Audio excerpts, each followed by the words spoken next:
Hi, and welcome to this training titled Embracing Change in Times of Uncertainty. I hope that this training can be helpful during these times that we're in. We are definitely in unknown waters and it can be scary. So I'm here to help you not only hold space for those emotions, but also help you learn some coping skills when it comes to embracing the change that we are experiencing right now, right? It can be some scary times and it can be frustrating. So we'll go ahead and get started. Let me pull up our PowerPoint. Alrighty. Okay, here we go. So I want you to take a few minutes to think about change. And when you think about change, what has your experience been when it comes to change? Is it something that you embrace and welcome? Or is it something that creates worry and anxiety? For example, if you want a new job, you're planning a move, or maybe desiring a healthier life, all these things involve change, right? Some of us have a love and hate relationship with change. We say we want change, but we don't find ourselves really embracing it when it has to happen, right? We resist change, yet can see the good that often comes from change. So, how do you feel about change? Your feelings come from your personality, your experience, and your current circumstances. Perhaps you like change in theory, but struggle to implement change. You may prefer things to stay the way they are. You may not be happy with your life today and at the same time be reluctant to change. Whatever this thing about change is, one thing is always true, okay? Change is constant. So I want you to take a few minutes right now to write down, hopefully you have a pen and paper, to write down what your feelings are about change and what you experience when it comes to change.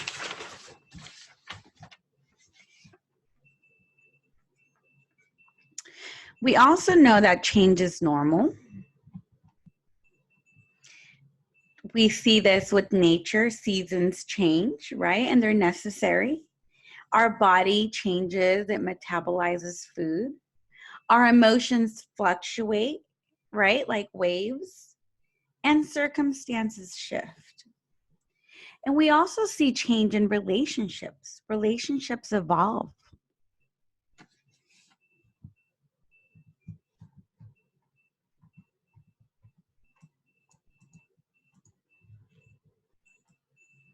We also see that change is global. Take our current situation. It's demonstrating how, on a global aspect, this virus that is happening, it's impacting the entire world, not just one area, right? So the entire world is going through a change. And change can be difficult. Our brain is wired to resist change. The limbic system, which is the most primitive instinctive part of our brain, our fight or flight, tries to protect us at all costs. It wants to keep us safe. And the best way that it knows to keep us safe is to direct us down familiar path where it believes there is no danger. So the unknown equals danger. Again, to our brain, the unknown equals danger. Even when we consciously want to make change, our subconscious mind often derails our attempts because it wants to go back to its program. When change is thrust upon us and is not something we want, we often wage full out against it, right?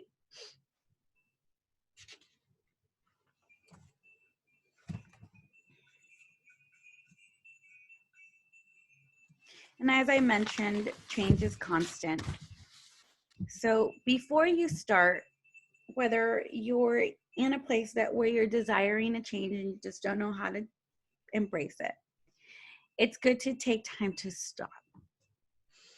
You want to take a breather, and breathing is really, really wonderful and beautiful when it comes to helping you be in the moment. You might want to go for a walk. Maybe this is also an opportunity to come to terms with the past. Oftentimes we fear change because that fear is evoked by past experiences that maybe haven't been delightful. And it's good to stop and gain perspective. See the opportunity. Dealing with your past and learning from it is a great way to start to embrace change. Dragging the past to the present or future does not help you. Do not live in the future at the expense of the present. Ground yourself in the moment to propel you to the future.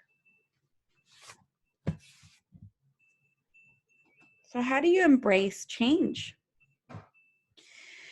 Well, you got to understand that it's inevitable. So by understanding that it's inevitable, you want to name it, you want to notice it, and you want to nurture it.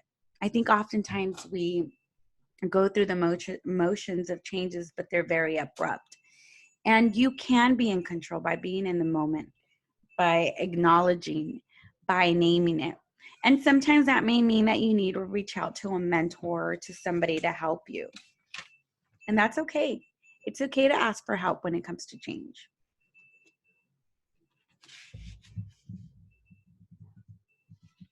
We also understand that change can be stressful.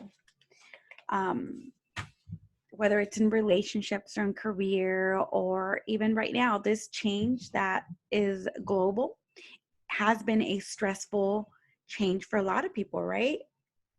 So you want to acknowledge those feelings. It's okay to feel stressed out.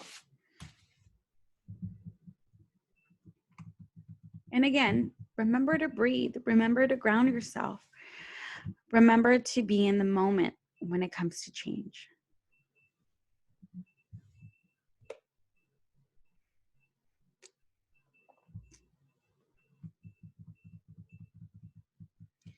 There's also a rhythm when it comes to change.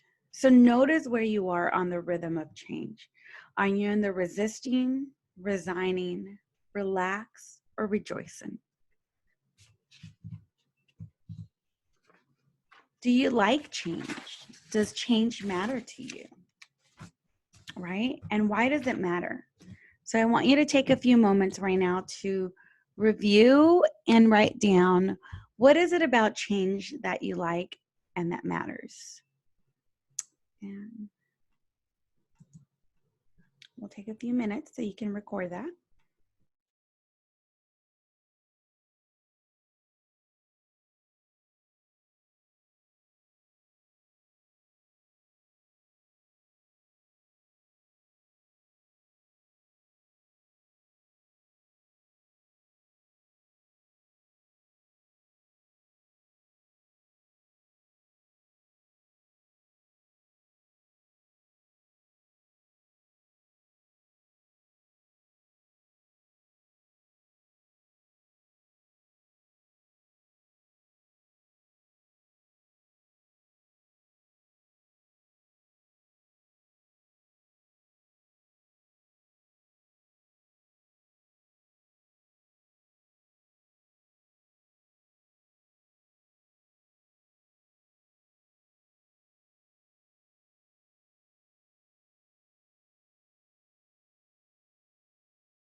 All right, now I'm going to share with you a video about change.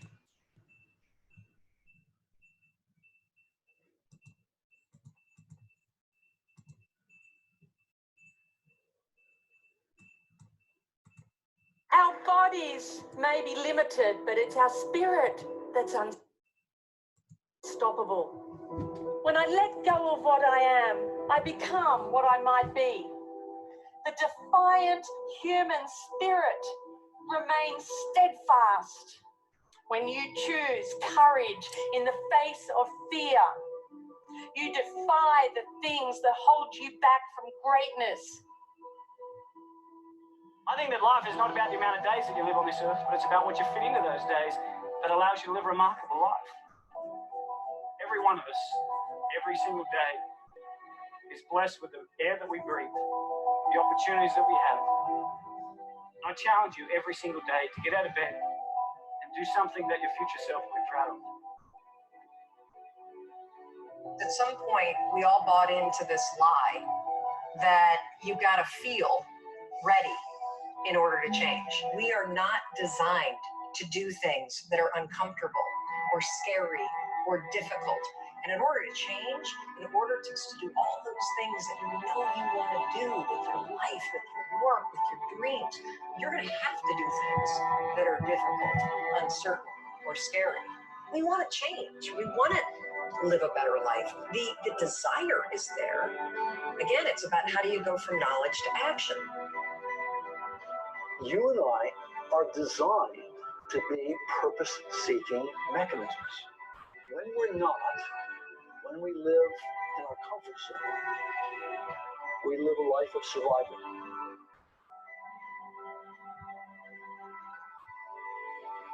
No matter how chaotic your vision, no matter how chaotic your life, don't ask yourself who you are today. Ask only, who do you want to become? And then are you willing to pay the price to get there? Take an action today or you never will.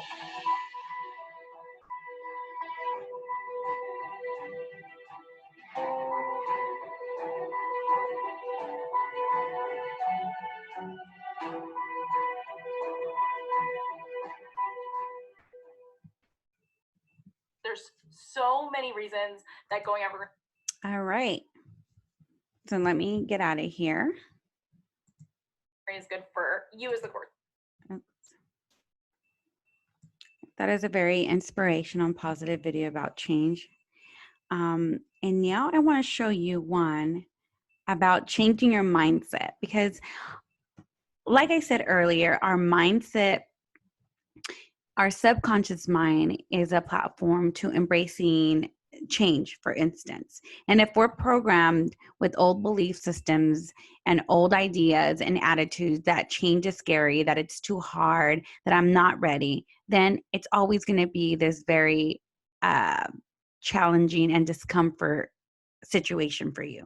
So now let's look at this TED Talk. I love TED Talks because they have a lot of great resources and information. So if you can tap into TED Talks, I highly recommend you it. want your videos to look amazing, right? Let's skip Part through of that this. is shooting it correctly. But you know what?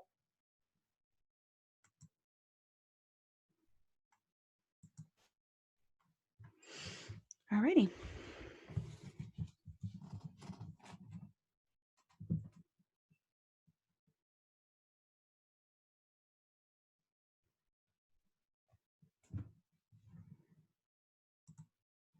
Sorry about that. We are introduced to change the day we are born. We make space, we change relationships, we change lives, and we make space for ourselves because we are now going to be exposed to change. We build our immune system towards change over a period of time. There are people out there who have a great immune system. They accept change without a problem. There are people like me who actually develop an immune system towards change with time and experiences and age. And then there are people that I often meet who are totally scared of the word change, because change is powerful. I want you to think of a moment in your life when something so impactful has actually shaped your journey where you are today or contributed it in some form. Change, when it happens, the chances are when you are thinking of that moment, you remember when it happened, what exactly you were doing at that point, and how it impacted you. That is the point of origin of change. I am here today to take you from that point of origin to the 4 steps that you will follow and see where you've come with that change. Change comes in 2 forms. It can be planned, it can be unplanned. Planned change is simple. It's something that we have actually feel a need, a want, and a desire to change something in our life. We actually initiate the change and bring it into action. However, the results can be totally unexpected. Me moving into this country was a planned change. Getting married to a man I had never met was another planned change. Going back to work was a planned change. And selling my business was another calculated change I made in my life.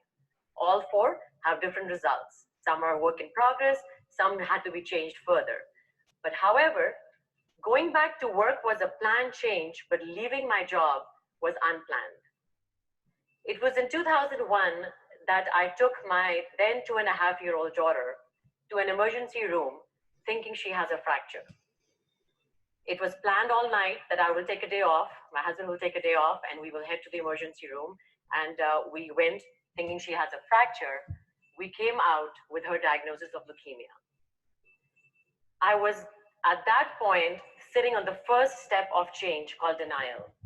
That is typically happens when you wake up in the morning and you hear that you've lost a loved one, you go to work and you've lost your job, or in my case, my 2.5-year-old was diagnosed with leukemia. I was sitting on the first steps of denial, day 1, crying, day 2, crying, day 3, crying, till somebody walked up to me in the emergency room and it said to me that emotional pain lasts only 20 minutes. Rest is all self-inflicted. You need to actually get up and take care of someone because someone needs you right now. So that was the first hand that came in my life that took me from stage 1 of denial to the second stage of acceptance. I moved into the next stage of acceptance, and acceptance again can have 2 phases. There are people who accept change in a different way. They will go into substance abuse, they will go take help from alcohol, or actually walk away from the situation. I had a friend whose son was diagnosed. His father decided to walk out of the situation because he couldn't handle the change. Then there is the other aspect of change where we are strong enough to take help from those, our loved ones, our church members, our community members, books, Automobile University, like podcasts. We just find strength. And I found strength in a book called Where There Is Light. And that is the book I held on to because change is a very, very powerful coach. You can learn as much as you can from that word change, because change can change its mind anytime. And that's what change did to me. We had yet again planned a day that was Jan 13th of 2004 that we decided to celebrate the end of the treatment for our 2.5-year-old daughter, who was now 5. And we were celebrating, eating a nice dinner when the telephone call rang at 8:30 p.m., letting us know that she had a relapse. Suddenly, I was on the steps of denial one more time, sitting there asking myself this question: what did I do now? Why me? Where did we go wrong? Because I'm again on the steps of denial. But then there are people that you meet in your life and you often go, that person has so many series of unfortunate events that happen. It does.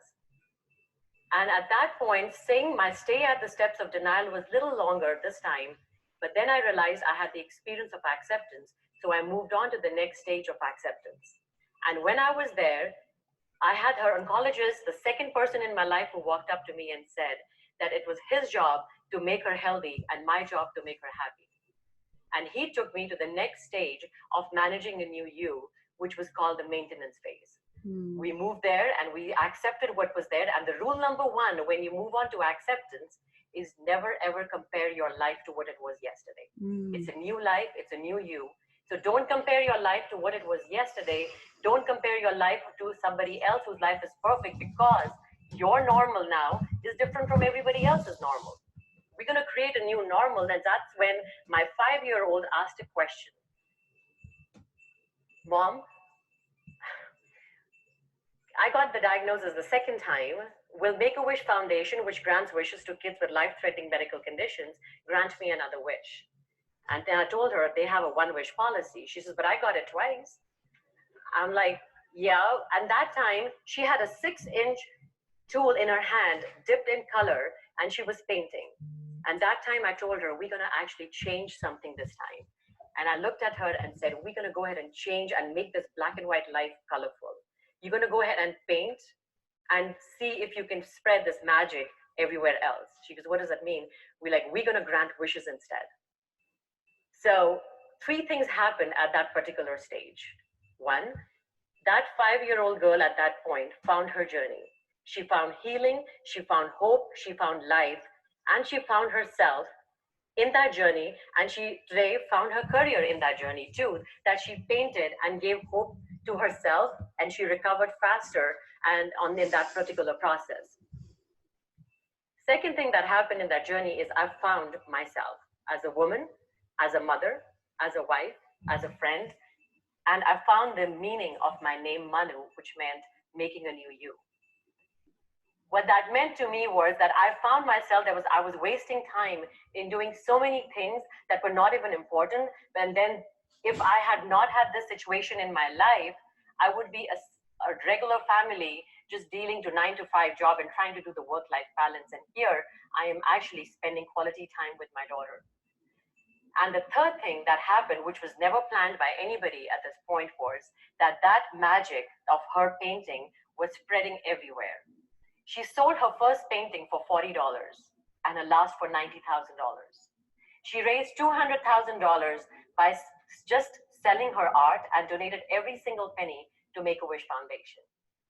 We did not realize that the magic of her giving and her coloring was coloring so many people's lives and helping kids with life-threatening medical conditions, that at that point, we realized that one of the charity events, a 6-year-old girl came up to me and said, "Did you know that I have named my teddy bear after your daughter, Janvi?" And she was the third person in my life who actually took my hand and took me to the fourth stage called growth. Standing on the fourth stage of growth, I looked back and I saw, oh my gosh, I have come through denial, acceptance to managing my life. And here we are on growth, that we have actually changed lives of people that we never met. So I would like to wrap up this conversation, this talk, with this word called kintsugi. Kintsugi is a Japanese term meaning they repair a crack in a ceramic with gold. Every single person is broken in some form. Any accidents of time, broken relationships can actually be repaired, and that valuable experience that you have when you're repairing that becomes gold. Do not let it go waste, because you don't know who's watching you. You don't know at this point that who's going to cross your path in life and actually learn from you. But more importantly, at that point, when you have that valuable experience, you are actually ready for the next unexpected change in your life. So you are the most precious thing out there. So do not hide your scars. Don't hide your broken relationships, and fill it up with the valuable experiences, because change is very powerful. And in this whole journey, every single one of you is making a new you. Thank you. Wow. That was definitely impactful. What a 9-minute video can do. Everything in life. Okay, stop share. Let's get back to this. Wow, I love her perspective on it, saying that change is powerful. And she summarized and gave a different example of the stages of change per se. But I do want to talk about a few stages of change. So we're gonna look at this. Okay, cool. So now let's look at the stages of change, sorry.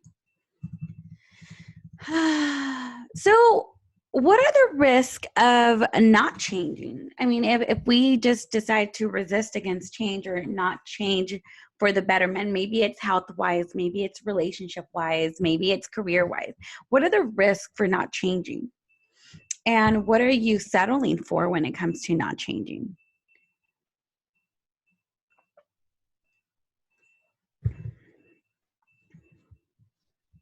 That's something that you can document and reflect on.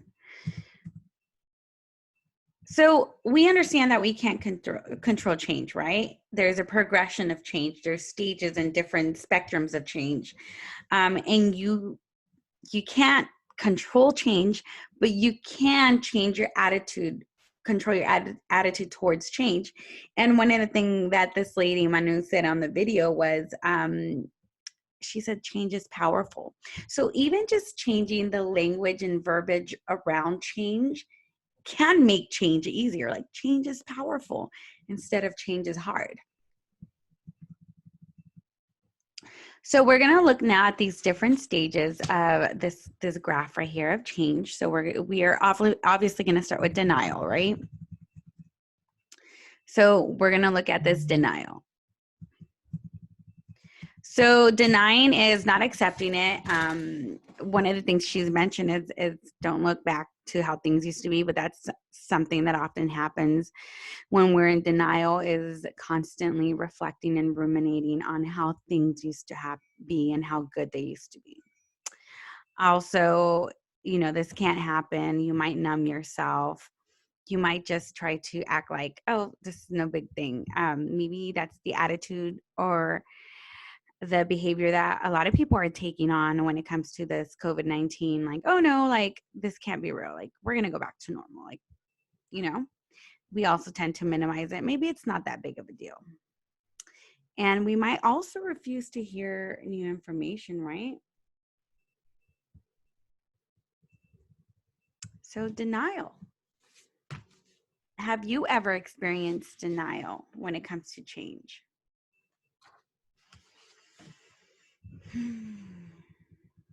Now let's look at resist and react. So when it comes to resisting change, in this stage, we might experience a lot of anger, loss and hurt, stubbornness, blaming others, complaining, getting sick, and doubting our own ability. Resisting can create a lot of frustration, and it can also keep us very small and prevent us from seeing the bigger picture. There was one more video that I wanted to share when it comes to change. Let's see.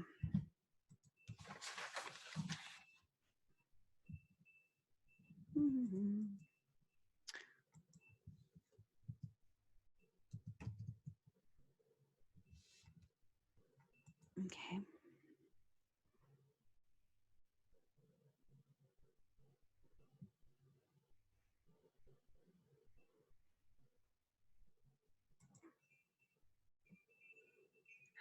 My name is Vanessa Simpkins, and if you're just being introduced to my work, I run a women's empowerment company called Take Your Power Back Now.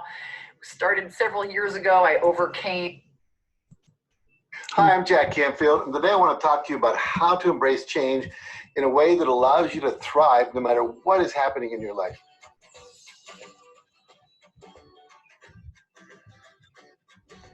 An ancient Greek philosopher named Heraclitus said, "Change is the only constant in life. Whether you perceive it or not, everything is constantly changing. The environment, the weather, the economy, technology, society, your friends and family, your body, everything. And the better able you are to anticipate, respond to, and cope with the changes that are happening in your world, the easier it will be for you to live your best life." Now, for some people, the idea of constant and never-ending change is terrifying because change often involves risk and loss, possibly of something big like your house, your job, your money, your friends, your family, or just the loss of whatever is comfortable and familiar. And so some people see change as something to fear or to dread, instead of something that is a new adventure that has the potential to improve them or their life. Because that's what change actually is. It's an opportunity for you to experience something new and to grow and evolve as a person. Change asks you to learn new things, to master new skills, to develop new qualities like flexibility, optimism, courage, and persistence, all of which automatically results in you becoming a better, more capable person. And that's a good thing, because the ultimate goal of life is not just a life of comfort, but a life of mastery. And mastery only develops when you are confronted with challenges.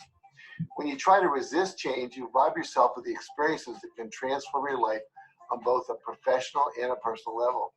When you welcome and embrace change, you allow yourself to cooperate with the natural evolution that is the reality of existence on Earth. Think of it this way: change is inevitable. It's like a river flowing downstream, following the law of gravity. And when you resist it, it feels like trying to row upstream during a flood.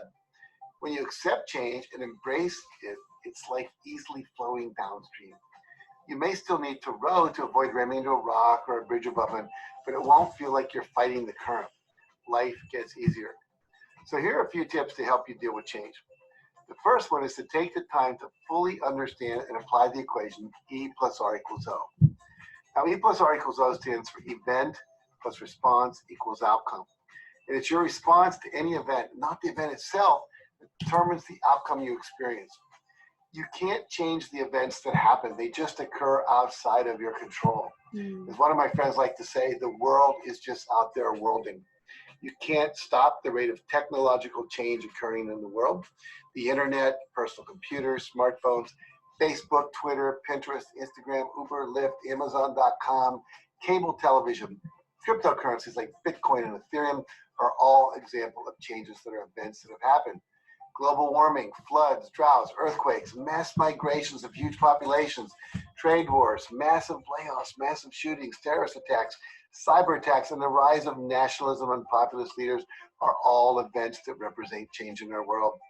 As you probably noticed, you cannot do much to change those events, but you can change your response to them and ensure that the outcomes you experience in your life are as positive as possible.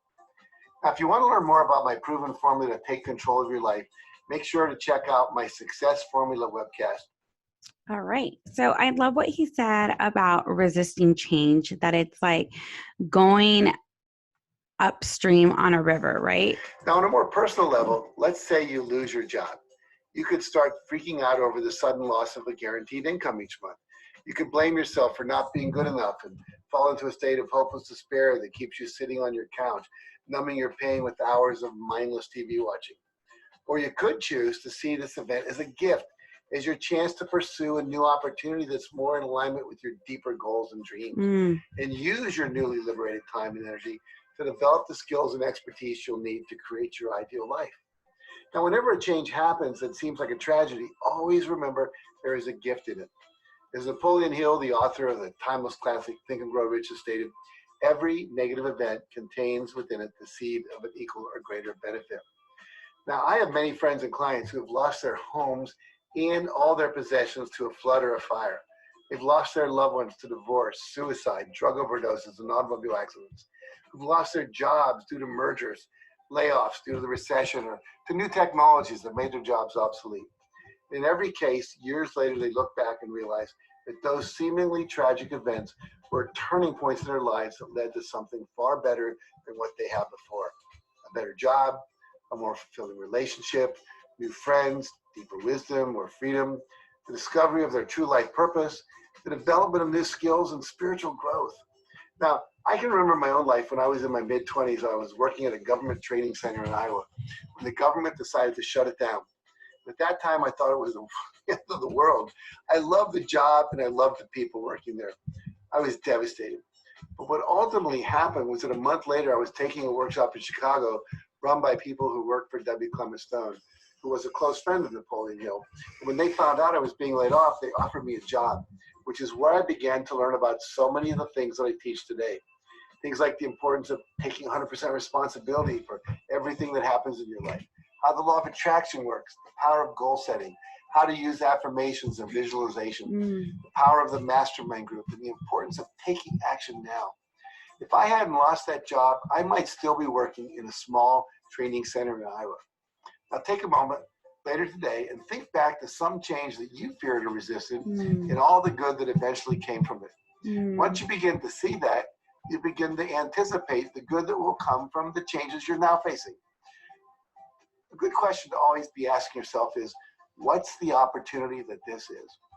If you look for that, you'll find it. And change will become something to appreciate and embrace rather than to fear and resist. Remember, you always have control over how you choose to respond to things. And when you respond with an attitude of curiosity, optimism, and confidence, you'll find it so much easier to survive and thrive during the change.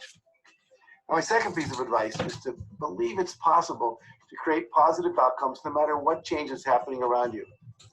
Another quote from Napoleon Hill is, "Whatever the mind can conceive and believe, it can achieve." Your mind is a very powerful instrument, and when you learn how to properly use it, you can create anything and everything you want. And the first step is to choose to believe that what you want is possible. And the good news is this: belief is a choice. A belief is simply a thought you consciously choose to think over and over until it becomes automatic. It's true that most of our beliefs were decided or programmed into us as children, but you have the power now to choose to believe a more empowering belief simply by choosing it. And you can delete old beliefs very quickly with so many new techniques that have been created in the past few decades, like EFT, Byron Katie's work, the Sedona method, the Heart Freedom method that I use in my workshops, and many others. So when you find yourself faced with a big change that feels overwhelming or scares you, stop and take the time to imagine the best possible outcome that could result from that change, and then simply choose to believe that you have the capacity to make that vision a reality, because you do. Now, my third tip is to use the power of acting as if. See yourself as already being the kind of person who can successfully adapt to any kind of change, and then start showing up in the world as that person. How would you walk? How would you talk? How would you dress? What thoughts would you think? How would you interact with people? You know, I observed a good example of the power of acting as if a number of years ago when I was living in Pacific Palisades, California. I used to do my banking with Wells Fargo. There was a young teller at the bank who started to catch my attention each time I went to the bank. There were several tellers working there at the time, and I noticed this one in particular because he always wore a suit and tie. Unlike the other two male tellers who just wore a shirt and a tie without a suit coat, this young man had already started to dress and look like an executive. A year later, I noticed he'd been promoted to his own desk where he was taking loan applications. 2 years later, he was a loan officer, and later he became the branch manager. I asked him one day about this, and he replied that he always knew he would be a branch manager. So he studied how the manager dressed, and he started dressing that way. He studied how the manager treated people, and he started interacting with people the same way. He started acting as if he were already a branch manager long before he ever became one. Now, you can adopt this same attitude to any situation you find yourself facing. Just ask yourself, what kind of person do I need to be in order to achieve the best possible outcome? What thoughts do I need to think? What pictures do I need to visualize? How do I need to behave, and what do I need to do? And then start showing up as that person now. And finally, my last piece of advice is to give yourself permission to acknowledge and experience whatever fears show up along the way, and then take action anyway. When you're faced with big changes, you may need to take a huge leap into the unknown, and that can be scary. I get it. But even I have fears that arise sometimes when I take on a new challenge that I've never tackled before. But just because you're entering into unknown territory, that doesn't mean it's bad. It could be the best thing that's ever happened to you. And if you approach it as such, you greatly increase the likelihood that it will be the best thing that's ever happened to you. So allow yourself to feel the fear and don't let it stop you. Take one small step after another into the unknown, and you'll be surprised how quickly the path forward will become clear to you and entirely achievable. Now remember to click the subscribe button and the bell icon to receive notifications. Okay. This is a very different perspective compared to what Manu, the other lady, said, which I really liked it because it really talked about shifting your attitude and how you react to change, which can be very beneficial in the journey of change, whether it's a good change or a bad change. Ultimately, like I like what he said to really picture the best outcome of it. So now let's talk about exploring.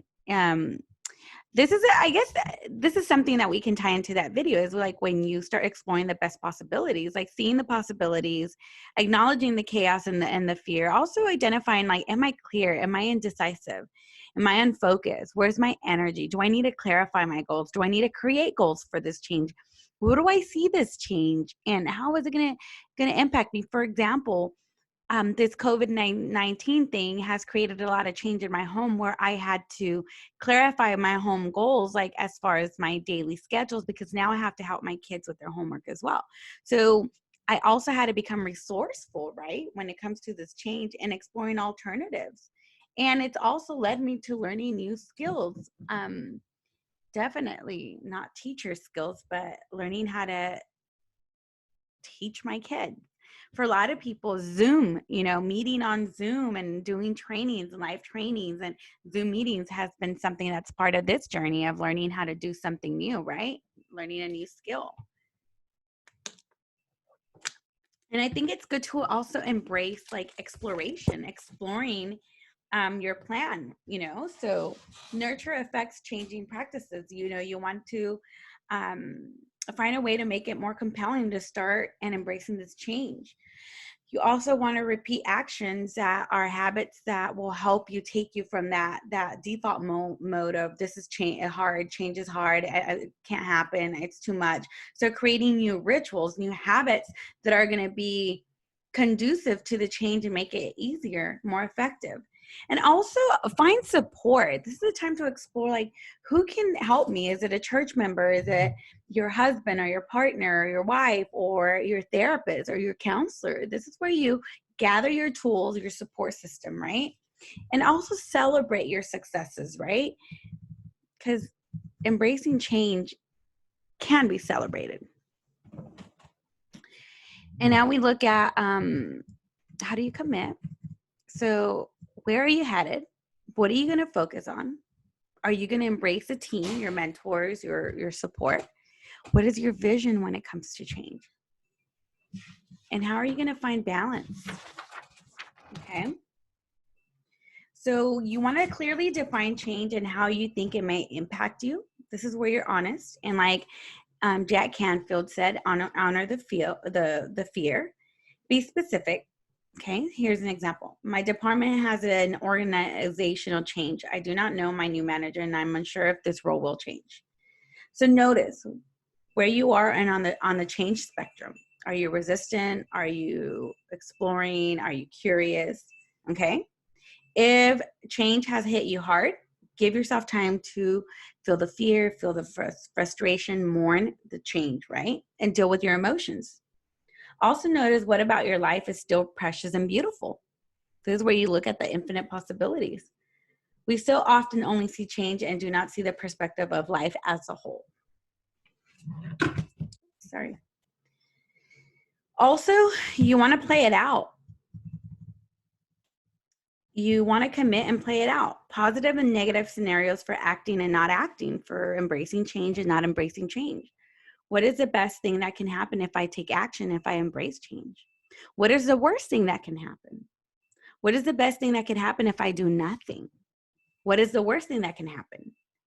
Imagine far into the future as you think through each possibility. And then the differences between the options will often appear greater the farther you play them out. And choose your actions. You get to choose. Sorry, guys, my chair. What is the best you can do in this situation? What can you learn from this situation? Once you decide on your actions, break them into small bit-sized chunks and assign them dates. Take action will give you a sense of control. Taking action, will give you a sense of control.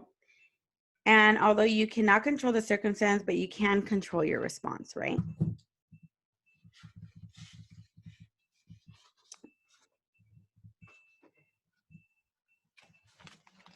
Fight the resistance, right? It can be difficult. Watch for subtle passive resistance, okay? Make it easy and feasible. And when you start again. Get used to the discomfort. You're probably already uncomfortable since you didn't start the change. Push yourself through it and grow from it. What's the lesson in it?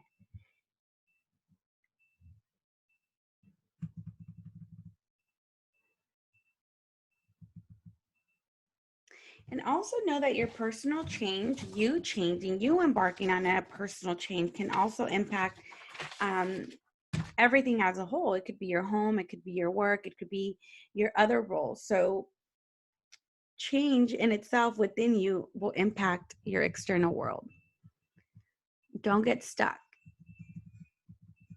Don't listen to the negative mind, the monkey mind that is telling you all the wrong things that can happen and why this sucks and why is this unfortunate. Remember, focus on the positive things about change. And change and a good attitude can be contagious. So you can learn and change, and you can do it quickly. So here are some helpful hints.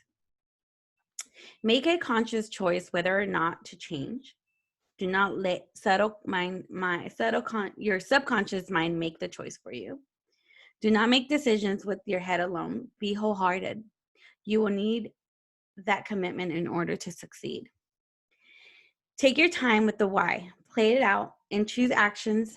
Breathe deeply, go for a walk, write, draw, take a nap, do something that also fuels you. When body and mind are working together, the ideas become much more a part of you. Keep noticing where you are on the change spectrum. If you find yourself resisting in the middle, also allow yourself to fully experience that resistance. Then remind yourself of your why and take another step. Affirm your why and the positive aspects of change on a daily basis. Stay focused in the present, even in the midst of change.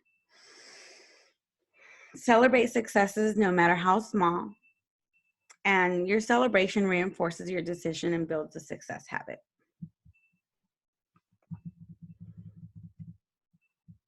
So what can you do to deal with change?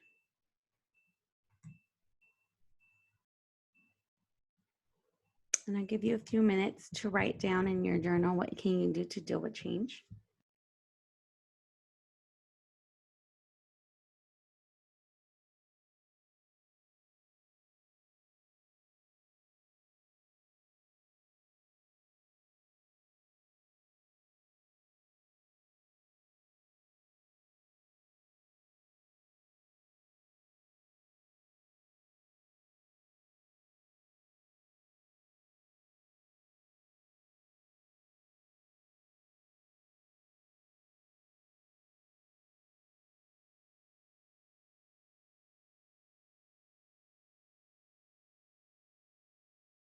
Alrighty.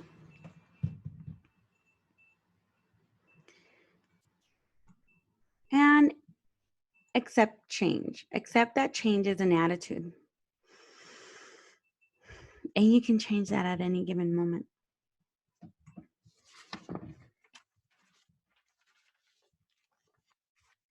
Remember that change is constant. End and beginnings are a normal part of life. You want to find the sweet spot between your comfort and distress. And learning to navigate change helps you grow. You don't have to do it all at once.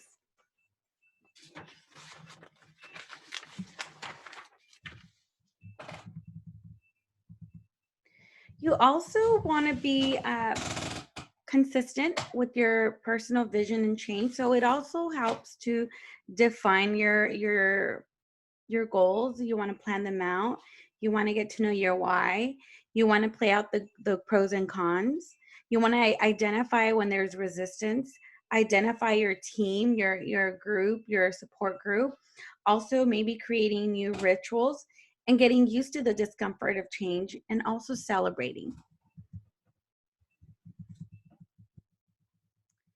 And remember to focus on what you can do. A lot of the times our monkey mind will go into trying to fix it on.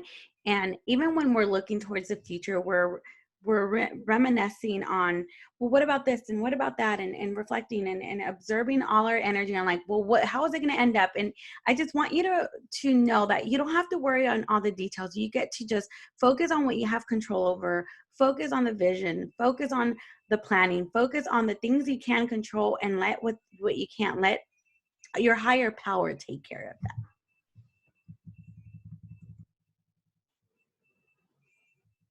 And again, just like Jack Canfield said, you want to develop a perspective of opportunity. You know, you want to see the possibilities, the infinite possibilities behind this, and what is possible and what can go right. So let's see.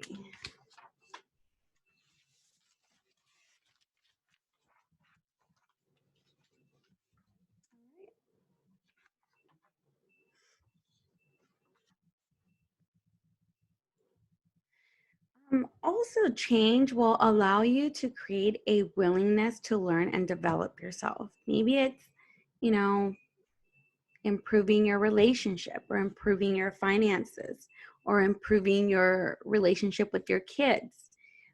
Change will definitely help you embrace a journey of personal growth and learning.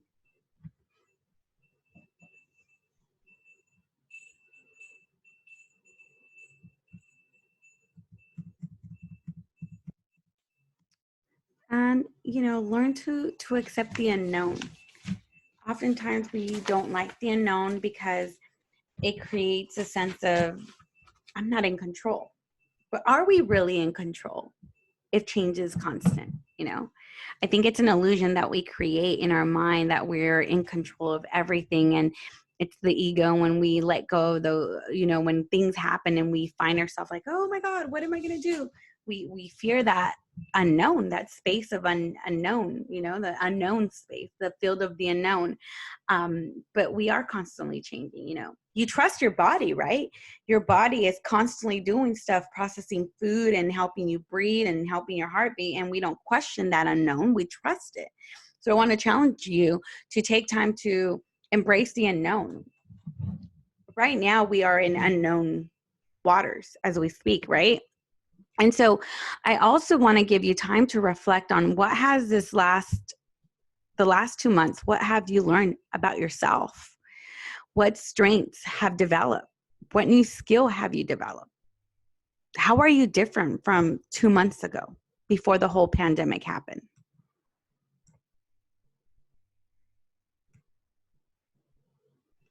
And if you have any questions or comments, you can always email me at alejandra@vmsfamilycs.com.